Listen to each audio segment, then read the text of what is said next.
Onze Geschicht schildert de Pilgerreis van een poort van Plautdietsche Mennoniten in Noord-, Middel- en Zuid-Amerika.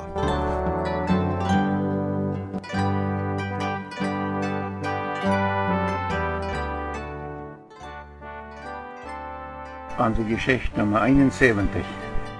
Ditmal vertellen wir noch weiter mehr von dem Entstehen von den vielen verschiedenen Kjoakjen oder Gemeinden, manche von Lateinamerika zurückgekommenen Mennoniten in Süd-Ontario. Letztes Mal haben wir noch gerade gesagt, dass einige von der altkolonischen Gemeinde ihre Kjoakjen in Ontario in den letzten Jahren all viele junge Familien nach andere Kjoakjen übergegangen sind, um englisch gehaltene Gottesdienste beiwohnen zu können. Meistens bleiben wenigstens die ältere Ontario-Kolonie ums Pflicht, dass sie die englische Sprache nicht gut genug beherrschen, um in Englisch predigen zu können. Aber ich war mal auf einem Begräbnis in der altkolonischen Kirche in Elmer, und als ältester Cornelius S.Ont da abgetreten war, dann merkte ich das erste klar, dass er da anwusst, dass auch so eine Familie Angehörige zum Begräbnis gekommen wären, wo er nicht Hochdeutsch und auch nicht Plautdietsch verstehen können. Und ich hier dort tau, wo der Älteste sich da an der englischen Sprache entschuldigt, dass er die Sprache nicht gut genug beherrscht, um die Predigt in Englisch vertrauen zu können. Weil das Älteste mein Vater war, und wir beide einander sehr gut kannten und verstanden, würde ich dort, als ich am Lothar wurde begegnet, zu ihm zu sagen, ich will dich mal fragen, Knalls, so schrecklich, als du die auf dem Begräbnis auf Englisch entschuldigen willst, dass du die englische Sprache nicht gut genug kannst, um Englisch predigen zu können, wer glaubst du, bleib die dort, dass du dort nicht gut genug Englisch kannst? Aber Ältester Ernst, in seiner Weisheit, kickt mich bloß freundlich an und seht wieder nichts dazu. Ältester Cornelius Ernst war mein doppelter Vater, seine Eltern und meine Eltern waren doppelt Geschwister. Wenn diesem doppelten Vater dort mal gerade war er ein Bett Kneip, wenn wir beide waren, und er mich da wen verstellen will, auch wenn diese Person mich gerade so gut kennt als Arm, dann sagt er einmal, ich sehe an für sein doppelter Vater, aber er ist mal mein kleiner Vater. Das sagt er so, weil ich auf einem Eng so kurz sehe. Ältester Cornelius Ernst hatte geglaubt, dass er auch bei seiner schweren Arbeit meistens noch verstand, gesunden Humor zu praktizieren. Wer Cornelius Ernst kennengelernt hat, der weiß, dass er eine sehr begabte Person war. Er war sehr vielseitig begabt. Seine allgemeine Heiterkeit, sein Freundlicher, meistens so ein bisschen humoristischer Weg von Menschen begegnen und mit einem zu gehen, trug, zoals ich das beobachtet habe, sehr viel dabei, dass er in seiner kurzen Dienstzeit so viel Freunde gewonnen hat. Besonders in der altkolonischen Gemeinde, aber auch in anderen Gemeinden und auch manch Nicht-Mennoniten. Seit März 2003 sind Ältester Peter Friesen und Ältester Hermann Bergen der Old-Colony Mennonite Church of Ontario ihre Leiter. Die Gemeinde hat nu al 9 Kjoakjen: Elmer, Wheatley, Walsingham, Kingsville, Dresden, Drayton, Tillsonburg, Virgil und Blenheim. Diese Gemeinde hat nu im Jahr 2005 al 2 Ältestes, 15 Predikers, 2 Diakonen. Am 1. Januar 2005 stond die Gemeinde ihre Gliederzahl auf 4.429 und die Seelenzahl auf 9.648. Im Jahr 2004 waren in dieser Gemeinde 207 junge Menschen auf ihrem Glauben an Jesus Christus gedeiht und 115 paar junge Lied wurden getrüht oder in ihrer Ehe bestätigt. Die Altkolonien haben auch Sonntagsschule für Kinder. Ich weiß nicht von wo alle, aber wo alle. Altkolonische Privatschulen in Ontario. Die Ontario Altkolonien haben Privatschulen wie Elmer, Wheatley, Kingsville, Walsingham, Dresden, Virgil und Glenmire. Ein großer Part von altkolonischen Eltern ihre Kinder erholen ihre Schulbildung in ihre private Schulen.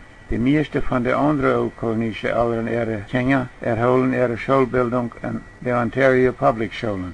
Einige altkolonische Eltern haben für ihre Kinder Heimschulen.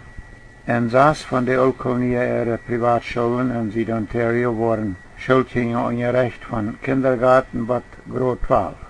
En de Dresden-Schule zijn klassen van kindergarten tot graad 8.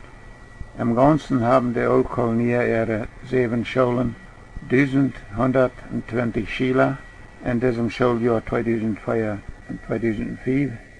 Für diese große Privatschularbeit sind 63 Personen volltätig angestellt. Und dann arbeitet noch eine Person freiwillig in der Virgil Schule. Durch das Christian Light Publications Programm, und in der Old-Koloniale Privatschulen gebraucht wird, kriegen die Kinder viel gute biblische Werte mit für ihr Leben. Die Kinder wurden in diese Schulen größtenteils in der englischen Sprache unterrichtet. Die lehren aber auch ein bisschen Hochdeutsch, aber nicht genug. Nicht gut genug, dass Kinder diese Sprache wirklich brauchen lernen können. So sagen old-kolonische Lehrer mir selbst. So wie langsam fangen in Süd-Ontario auch mehr old-kolonische Eltern ihre Kinder an, nach höhere Schulen zu gehen.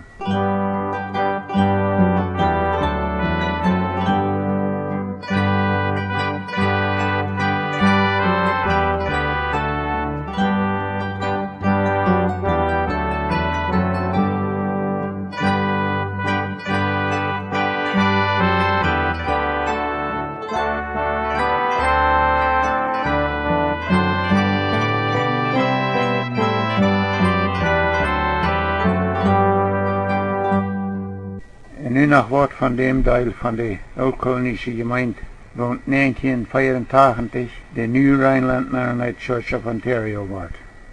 De New Rhineland Mennonite Church of Ontario vang 1984 met 3 Kjoakjen aan, bij Aylmer, Leamington en Fairground. Ze hadden aantal jaren buiten ältester Cornelius Quering nog 4 predikers en een diakoon. Aber weiter kon dat ook in de nieuwe Rheinlander Gemeinde ohne älteste Quering seine Leitung im Lehrdienst nicht zu einem harmonisierenden Taubarbeiten kommen. Erst geben 2 von den Niederländer Gemeinde ihr Predikeramt ab und dann im Jahr 1994 trennten Diakon 3 Predikers und das größte Part von ihren Gemeindengliedern sich von der Niederländer Gemeinde auf. Als diese Spaltung in der Niederländer Gemeinde geworden wäre, dann hält diese Gemeinde bloß noch eine Kirche und eine sehr kleine Gliederzahl. Ein Prediger bleibt zeitweilig noch da, brücht aber bald auch noch auf. Ein ältester Quering bleibt allein mit seiner kleinen Gruppe. Als er nicht mehr gesund genug wäre, seine Arbeit in der Gemeinde zu tun, dann überredet er ältester Willi Thiessen von Manitoba nach Ontario zu kommen und die Leitung von der Niederländer Gemeinde zu übernehmen. Ohne ältester Thiessen seine Leitung haben sich noch weiter mehr Familien angefangen, an der Niederländer Kirche zu beteiligen. Der Rhineland Mennonite Church of Ontario. Als 4 Ohms und das größte Part von der Niederländer Gemeinde ihre Gemeindenglieder sich von ihrer Gemeinde losgesagt haben, dann schlossen sie sich mit der Manitoba Rhineländer Gemeinde ab. Die Manitoba Rhineländer Ältester und Ohms halten an, sich als eine neue Gemeinde zu organisieren unter dem Namen Rhineland Mennonite Church of Ontario. Die Rhineland Mennonite Church of Ontario hat 3 Kirchen, die Aylmer, Fairground und Coatsworth. Sie haben 4 Predikers und einen Diakon. Ihre Predikers sind Peter Dick, David Dick, Jakob Giesbrecht und John Weed. Und der Diakon ist Franz Hader. Am 1. Januar 2005 stand die Ontario Rhineländer Gemeinde ihre Gemeindengliederzahl ab 431 und ihre Seelenzahl wie 929. Und nu wordt van de Sommerfeld Mennonite Church of Ontario bij Kopenhagen. Van Mexiko kwamen al van de meer 1960er Jahren an ook immer noch mehr Sommerfelder Families naar Zuid-Ontario. In 1972 werd er eine Sommerfelder Gemeinde gegründet mit der Hilfe von der Sommerfelder Gemeinden ihre Ohms von Manitoba. Ihre erste Predikers waren Peter Dick und Jakob Friesen und der erste Diakon war Johann Vogt. Prediger Jakob Friesen trok über Boot nach Paraguay und dann wurden 1975 weiter 2 Predikers gewählt. Dort waren Peter Abrams und John Kauenhofen. Prediger Peter Dick bleef ook niet sehr lang Sommerfeldse prediger. Hij en zijn vrouw waren poort van de kleine groep, wo in 1977 met een IMC-gemeinde aanvangen. Later nog meer daarvan. In den ältesten hadden ze Ontario Sommerfelder gemeente niet, maar 1999. Om de Ontario Sommerfeld gemeente al deze jaren met avondmaal en doopvast te bedienen, kwamen immer de Manitoba Sommerfelder älteste een woord van ihre ooms doorheen. Im Jahr 1999 werd prediger Peter Abrams in de Ontario Sommerfelder gemeente als älteste gewählt en ordiniert. De Ontario Sommerfelder gemeente ihre ooms zijn nu älteste Peter Abrams, prediger Frank Zacharias en diacoon Ben Teichrup. De Ontario Sommerfelder gemeente bij Kopenhagen had am 1. Januar 2005 een gemeentegliederzahl van 272 en ihre Seelenzahl weer 433. Nu wordt van de Old Sommerfelder Mennonite Church in Aylmer, Ontario. Wenige jaren nadat Henry Falk ook als Ontario Sommerfelder prediger gewählt worden weer, dan traden prediger Henry Falk en een kleine groep Sommerfelder Glieder zich van de Ontario Sommerfelder gemeente af. Deze groep aufgewonnene Sommerfelder Glieder gründeten im Sommer 1992 ihre eigene gemeente en namen de Old Sommerfelder Mennonite Church. Krijgt wordt de oorzaken door verweren dat prediger Henry Falk en zijn groep zich van de Sommerfelder gemeente losmaken, daar zie ik niet goed genoeg met bekend om daarvan veel te vertalen. De Old Sommerfelder gemeente bij Aylmer, Ontario, heeft buiten ihren ältesten Henry Falk nog twee predigers, Anton Fair en Henry Penner, en einen diacoon, Jake oder Jaschwieb. De Old Sommerfelder gemeente ihre Gliederzahl stond am 1. Januar 2005 op 143 en ihre Seelenzahl talt 301. En nu wel wie wordt van de IMC-gemeenten entstanden mag onze oude kolonieën in Zuid-Ontario vertalen. Waar eerst wordt van wofür de buchstaben IMC stonden. Dan manchmal ist dat te merken dat einige von onze van Latinamerika naar Canada gekommene Mennoniten nicht weten wofür de buchstaben IMC oder IMMC oder MCC stonden. Voor die van jullie die dit nicht klar haben, will ich dat hier versuchen klar zu sagen oder klar zu merken. Dat geeft keine IMC-Kjoakjen in Manitoba, but de lood 1940 jaren. Maar dan waren dat alles Kleingemeente-Kjoakjen, wo ook einen ältesten een aantal predikers hadden, wo aan al ihre Kjoakjen afwechselnd predikten, zoals de Oudkolonieën dat vandaag nog doen. De älteste ooms en diacoon voeren aan al ihre Kjoakjen doopvasten en avondmaals holen en zo wieder. Aber in de lood 1940 jaren sloten zich de meeste van de kleine gemeente-Kjoakjen als een conferentie om zo'n dingen te doen als in de Bibelscholen holen, missionsarbeit te doen en zo wieder. En ze namen ihre Konferenz de Evangelical Mennonite Conference oder aufgeklärt IMC. Als Konferenz-Kjoakjen hadden ze dan nicht mehr einen Ältesten in aller taubartige Predigers, wo an all ihre Kirchen aufwechselnd predigten, aber jeder Kirche hat wieder ihren eigenen leidenden Prediger oder Pastor und auch ihre eigene Gehilfspredigers und Diakonen. Also die Buchstaben IMC stehen für Evangelical Mennonite Conference oder auf Deutsch Evangelische Mennoniten Konferenz. Wofür stehen die Buchstaben IMMC? Dat jij van Canada keine Rüdner weiter Kjoakjen bad 1936. Diese Kjoakjen entstanden 1936 dadurch, dat de Sommerfelder Kjoakjen ihre ooms en ihre gemeente zonen van ihre Glieder wonen voor zo'n dingen als Sondagsschule, Jugendverein en so wieder wären, als nicht mehr zu ihre Gemeinde gehörend aufschreiben. De Rüdner weiter Kjoakjen hadden in Manitoba in ihre ersten Jahren von 1936 bis 1959 ook einen ältesten en aantal predikers, wo ook in al ihre Kjoakjen aufwachsen predigen. Ältester, ooms en diakoon bedienden al ihre Kjoakjen met doopvasten en avondmaals.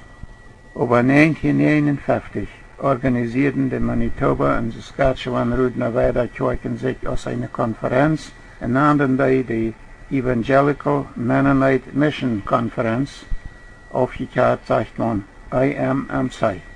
Als Konferenzkjoakjen had wiederhaan ook jeder IMMC-Kjoak ihren eigenen leidenden prediger oder Pastor, eigene Gehilfsprediger und Diakonen.